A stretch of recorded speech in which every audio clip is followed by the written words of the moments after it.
বন্ধুসকল গোস্বামী ইলেক্ট্ৰনিক্সলৈ স্বাগতম জনাইছোঁ। নিশ্চয় ভালে আছে। আহক আজি আকৌ ভিডিঅ' এটা আনিছোঁ। মই ইয়াৰ আগতে যিটো ভিডিঅ' বনাইছিলোঁ তাৰ লগতে সংগতি ৰাখি মই আকৌ দ্বিতীয়টো ভিডিঅ' বনাইছোঁ। আপোনালোকৰ নিশ্চয় উপকাৰত আহিব বুলি ভিডিঅ'টো বনাইছোঁ। বহুতৰ কমেণ্টো পাইছোঁ, বহুত প্ৰশ্ন সুধিছিলে, গতিকে যিখিনি পাওঁ সকলো সামৰি মই এইটো ভিডিঅ'তে বনাইছোঁ। এনেকৈ ভিডিঅ' বনাই যাম। আপোনালোকে কিবা কমেণ্ট কৰিব জানিবলগীয়া হ'লে সুধিব পাৰে। এনে আহক ভিডিঅ'টোলৈ আমি সোমাই যাওঁ। আহক তেনে ভিডিঅ'টো আৰম্ভ কৰোঁ। বন্ধুসকল, মই ইয়াৰ আগতে ভিডিঅ' এটা দিছিলোঁ, বেয়া বতৰত ইনভাৰ্টাৰ কেনেকৈ অফ কৰিব লাগে বা কেনেকৈ চুব নালাগে এইবোৰ আপোনালোকক জনাইছিলোঁ। ভিডিঅ'টো আপোনালোকে আদৰি লৈছে, যথেষ্ট সহায় পাইছে, আৰু সেইকাৰণে আজি মই এই দ্বিতীয়টো ভিডিঅ' বনাবলৈ ওলাইছোঁ। আপোনালোকৰ দুই এক নহয় বহুতেই জানিব বিচাৰিছে কিছুমান কথা, কমেণ্ট কৰিছে যে কেনেকৈ অমুকটো কৰিব লাগে, প্লাগত ছুইচ অফ কৰাৰ পিছত কেবুলডালত লাইন থাকেনে, বা বতৰ বেয়া হ'লে অন্য কিবা উপায় আছে নেকি ইত্যাদি বহুত প্ৰশ্ন কৰিছে। গতিকে মই সেই সকলোখিনি সামৰি আজি এই ভিডিঅ'টোত যিখিনি পাৰোঁ আপোনালোকক জনাবলৈ চেষ্টা কৰিম। আগৰ ভিডিঅ'টো বনোৱাৰ মোৰ একমাত্ৰ উদ্দেশ্য আছিল ইনভাৰ্টাৰৰ বিষয়ে জানক, কেনেকৈ অফ কৰিব লাগে, বেয়া বতৰত কেনেকৈ ইয়াক ইউজ কৰিব লাগে। মোৰ সেইটোহে উদ্দেশ্য আছিল, কাৰণ এইবোৰ নজনাৰ দোষতে বহুতো দুৰ্ঘটনা ঘটিবলৈ পায়। গতিকে আপোনালোকে নিশ্চয় বহুতে ভিডিঅ'টো ভাল পাইছে, কাৰণ ভিউজ কমেণ্ট এইবিলাকৰ পৰা মই গম পাইছোঁ। গতিকে আপোনালোকৰ নিশ্চয় ভিডিঅ'টো উপকাৰত আহিব, আৰু সেয়েহে মই যিসকলে কমেণ্ট কৰিছে সেইসকলৰ ওপৰত ভিত্তি কৰি মই আকৌ এই দ্বিতীয়টো ভিডিঅ' বনাইছোঁ। তাত কমেণ্ট কৰাসকলৰ মই সকলো ইয়াত দেখুৱাই যাম, আপোনালোকে চাই যাব, চাই গ'লেই বুজি পাব। কমেণ্টত সকলোকে মই উত্তৰ দিবলৈ হয়তো অসুবিধা হ'ল, গতিকে এই ভিডিঅ'টোৰ যোগেদিয়ে আপোনালোকে সকলো চাব আৰু জানিব বুলি মই আশা ৰাখিছোঁ। আপোনালোকৰ কমেণ্টবোৰ নোপোৱা হ'লে হয়তো মই এইটো ভিডিঅ' বনোৱাৰ প্ৰয়োজনেই নহ'লহেঁতেন। গতিকে সকলোকে ৰিপ্লাইত সকলো কথা বুজাই কোৱাটো টান, সেয়ে মই আজি ভিডিঅ'টো বনাইছোঁ। গতিকে ইয়াতে মই যিখিনি পাৰোঁ সকলোৰে উপকাৰ হোৱাকৈ মই ইয়াত কৈ যাম, আপোনালোকে চালেই ইয়াৰ সাৱধানতা ল'ব পাৰিব। প্ৰথমেই মই কৈছোঁ, এজনে মোক কমেণ্ট কৰিছে যে আমি পানী বেটেৰীত কেনেকৈ ভৰাম, বা পানী ভৰালে কিবা দিগদাৰ হ'ব নেকি লাইন নকটাকৈ। গতিকে মই কৈছোঁ আপোনালোকক, বেটেৰী পানী ভৰাবলৈ ভয় কৰিব নালাগে, একো ডাঙৰ কথা নহয়। মই দেখুৱাই দিছোঁ, তথাপিতো আপোনালোকে সেই নিচিনাকৈয়ে পানী ভৰাব। বেটেৰী পানীও আগতে মই কোৱা ধৰণে এনেকৈ ইয়াৰ UPS-ৰ ছুইচটো অফ কৰি দিব। এই ছুইচটো অফ কৰাৰ পিছত আপোনালোকে কেবুল খুলিলেও খুলিব পাৰে, নুখুলিলেও একো আপত্তি নাই। এইটো চাওক, মই আপোনালোকক বুজিবৰ কাৰণে এইফালে বেকত এটা লাইট জ্বলাই থৈছোঁ, দেখিছেনে? এই পইণ্টটোৰ পৰা আমাৰ গোটেই ঘৰৰ লাইটখিনি জ্বলে। এইটো মই বাল্ব এটা জ্বলাই থৈছোঁ, এইটো চাওক। এতিয়া অফ কৰি দিম, এইটো অফ হৈ গ'ল, দেখিছেনে? এইটো অফ হৈ গ'ল, এইটো চাওক। এইটো আকৌ জ্বলিলে, এইটো চাওক। এইটো অফ কৰি দিছোঁ, এইটো অফ হ'ল। গতিকে এইটো অফ কৰি ল'ব, অফ কৰি পেলাই বেটেৰীত পানী ভৰাবলৈ যাব। মই ইয়াত এটা সৰু বেটেৰী দেখুৱাইছোঁ, কাৰ বেটেৰী। মই এইটোৰেই ইয়াত কাম চলাওঁ। আৰু কথা হ'ল কি, এইটো আপোনালোকে ডাঙৰ বেটেৰী, একেটা কথাই ইয়াত যেনেকৈ পানী ভৰাব তাতো তেনেকৈয়ে পানী ভৰাব। এইটো চব ইয়াৰ পৰা মই ইয়াত কানেকশ্যন কৰি থৈছোঁ। এইটো মই এতিয়া পানী কেনেকৈ ভৰাব, এইকেইডাল কেবুল আপোনালোকে তাত অফ কৰাৰ পিছত এইকেইডাল কেবুল খুলিব নালাগে। চব এইকেইডালত লাইন কেতিয়াও নাহে। এতিয়া চব মই চুই দিছোঁ, এইকেইডালৰ লাইন কেতিয়াও নাহে। আপুনি তাত চালু কৰি থ'লেও ইয়ালৈ লাইন নাহে, ইয়ালৈ 220 ভল্টেজ নাহে।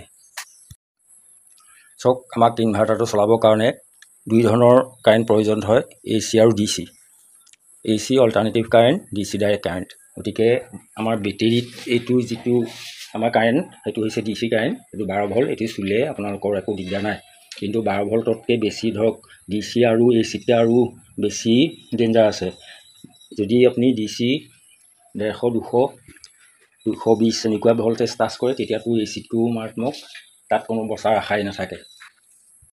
এইখিনিতে মই আপোনালোকক AC আৰু DC লাইনৰনো কি পাৰ্থক্য সেইটো দেখুৱাইছোঁ, কাৰণ আমাৰ ইনভাৰ্টাৰত দুটা লাইন চলে, AC আৰু DC। গতিকে চাওক, এইটো AC লাইনৰ চিম্বল। এইটো AC লাইন কি হয়, এবাৰ প্লাছ, এবাৰ মাইনাছ, এবাৰ প্লাছ। যেতিয়া লাইনটো কাৰেণ্ট ফ্ল' হৈ থাকে তেতিয়া AC লাইনে কি হয়, এবাৰ প্লাছ এবাৰ মাইনাছ, তাৰপিছতে এবাৰ প্লাছ এবাৰ minus, plus minus, plus minus. তাৰমানে ইয়াৰ অৰ্থ হ'ল কি, প্লাছ প্লাছ প্লাছ এইটো ফেজ লাইন, এইটো হ'ল নিগেটিভ লাইন। এতিয়া কথা হ'ল কি, এই তেনেকৈয়ে চলে। এইটো হৈছে ফ্ৰিকুৱেঞ্চি, AC লাইনৰ ফ্ৰিকুৱেঞ্চি থাকে, কিন্তু DC লাইনৰ ফ্ৰিকুৱেঞ্চি নাথাকে। এইটো কথা হ'ল কি, আমাৰ লাইনটো যেতিয়া চলে তেতিয়া এই প্লাছ মাইনাছ ছেকেণ্ডত, 1 ছেকেণ্ডত 50 বাৰ ই প্লাছ মাইনাছ হয়। প্লাছ মাইনাছ হয় সেইকাৰণে AC লাইনত কি হয় যেতিয়া আমি টাচ কৰোঁ তেতিয়াহ'লে ই মাৰি পঠিয়ায় তাৰমানে যেতিয়া মাইনাছ পায়হি তেতিয়া ই আমাক চুলে মাৰি পঠিয়াই প্লাছত আমাক টানি দিয়ে গতিকে প্লাছ মাইনাছ এইটো ফ্ৰিকুৱেঞ্চি এই 50 বাৰ যেতিয়া প্লাছ মাইনাছ হ'ব 1 ছেকেণ্ডত তেতিয়া ইয়াক 50 হাৰ্টছ বুলি কোৱা হয় 50 হাৰ্টছ এইটো 1 ছেকেণ্ডত এইটো 150 হাৰ্টছ বুলি কয় সেইকাৰণে ইয়াক ই পৰিৱৰ্তন হৈ থাকে কাৰণে ইয়াক অল্টাৰনেটিভ কাৰেণ্ট বুলি কয় AC লাইন অল্টাৰনেটিভ কাৰেণ্ট গতিকে ইয়াক পৰিৱৰ্তন কৰিব পাৰি সৰি মোৰ ভুল হৈছে 1 ছেকেণ্ডত 50 হাৰ্টছ হয় তাৰমানে 50 বাৰ আপ ডাউন প্লাছ মাইনাছ হওঁতে 1 ছেকেণ্ডত 50 হাৰ্টছ হয় ছেকেণ্ডত 50 বাৰ অফ অন হয় এতিয়া বাল্ব এটা জ্বলি থাকিলে আমি ভাবোঁ যে ই কনষ্টেণ্ট বাল্বটো জ্বলি আছে কিন্তু সেইটো কথা নহয় ই 1 ছেকেণ্ডত 50 বাৰ অফ অন হয় এইটো চুইচিং বুলি কয় 1 ছেকেণ্ডত 50 বাৰ চুইচিং হয় কিন্তু ইমান সোনকালে যে চুইচিং হয় মানে প্লাছ মাইনাছ হয় আমাৰ চকুত ধৰা নপৰে কিন্তু আমাৰ বাল্বটো 1 ছেকেণ্ডত 50 বাৰ অফ অন হয়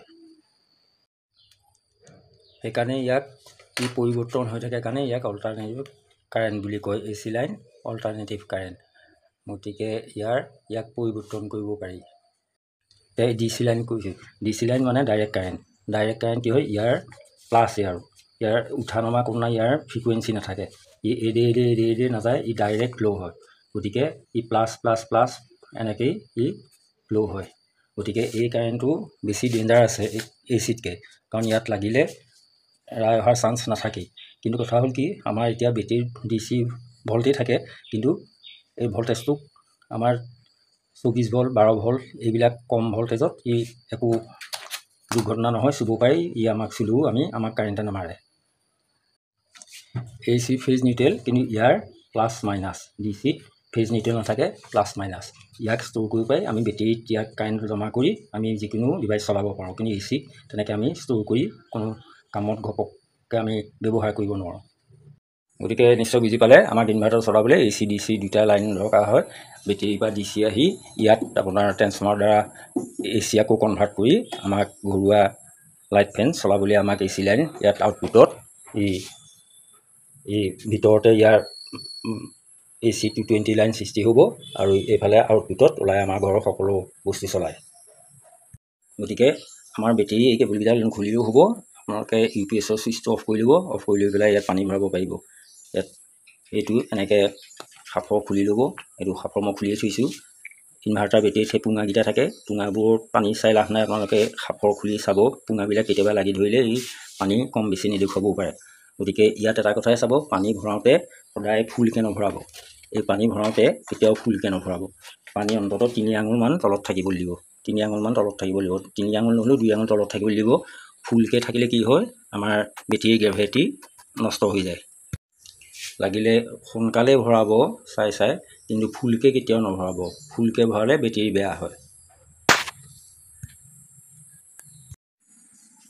এজনে মোক সুধিছে যে আমাৰ ইনভাৰ্টাৰ বোৰ্ডখনত লাইটৰ বোৰ্ডখনত আৰ্থিং পইণ্ট থাকিব লাগে নাই কিন্তু কথা হ'ল কি আৰ্থিং পইণ্ট ইনভাৰ্টাৰ বুলি নহয় ঘৰখনৰ সকলো ছুইচ বোৰ্ডতে থাকিব লাগে কাৰণ আৰ্থিংডালে আৰ্থিংডালৰ ঘৰখনৰ নিৰাপত্তা দিয়াত বহুত ভূমিকা আছে কাৰণ আৰ্থিংডাল নহ'লে বহুত বিপদৰ সম্ভাৱনা থাকে গতিকে আৰ্থিংডাল ইনভাৰ্টাৰ বোৰ্ডতো লাগিবই আৰু তেনেকৈ ঠিক প্ৰত্যেকখন বোৰ্ডতে আৰ্থিং কৰাই থ'ব লাগে এইটো চাওক ইনভাৰ্টাৰ 3 পিন এইটো প্লাগ এইটো চকেট এইটো প্লাগ এই 3 পিন য'ত 3 পিন থাকিব তাত আৰ্থিং দিবই লাগিব গতিকে যি বস্তুত আপোনালোকে 3 পিন দেখা পায় তাত আৰ্থিংটো অতি প্ৰয়োজন 2 পিন থাকিলে নিদিলেও চলি যাব কিন্তু 3 পিন থাকিলে আৰ্থিং দৰকাৰ হ'বই এই 3 পিনটো চাব আপুনি সদায় এইটো আৰ্থিং পইণ্ট এই আৰ্থিং পইণ্টৰ পিনটো সদায় শকত আৰু অকণমান দীঘল হয় এই শকত আৰু দীঘল কিয় হয় সেইটো বহুতেই নাজানে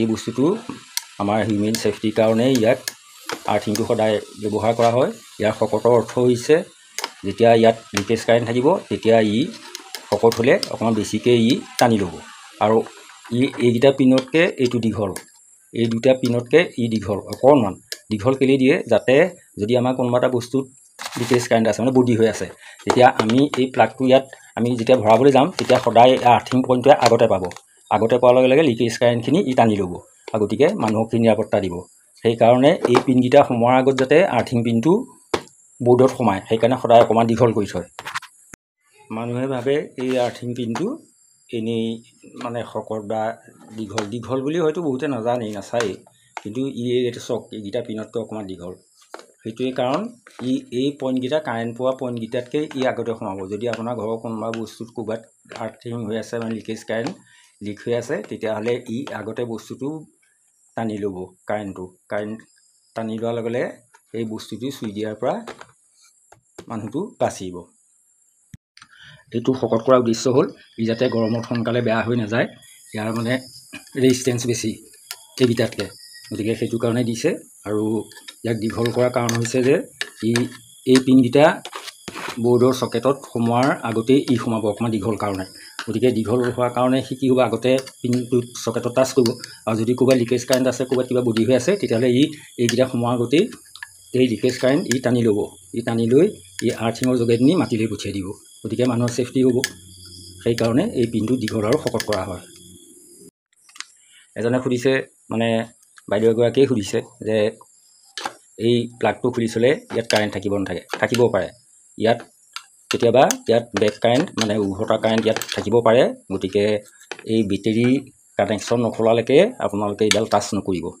বেটেৰী কানেকশ্যন খুলিলে একো নাই কিন্তু বেটেৰী থকালৈকে মই আগতে কৈছোঁৱেই নহয় ইনভাৰ্টাৰ অফ নহয় বুলি গতিকে এইডাল খুলি থ'লে কেতিয়াও নুচুব দৰকাৰ হ'লে টেষ্টাৰ মাৰি চাব আৰু এইডাল আঁতৰাই পেলাই কোনো চুব নোৱাৰাকৈ খুলি থ'বলগীয়া হ'লে আঁতৰাই পেলাই কোনো চুব নোৱাৰাকৈ থৈ দিব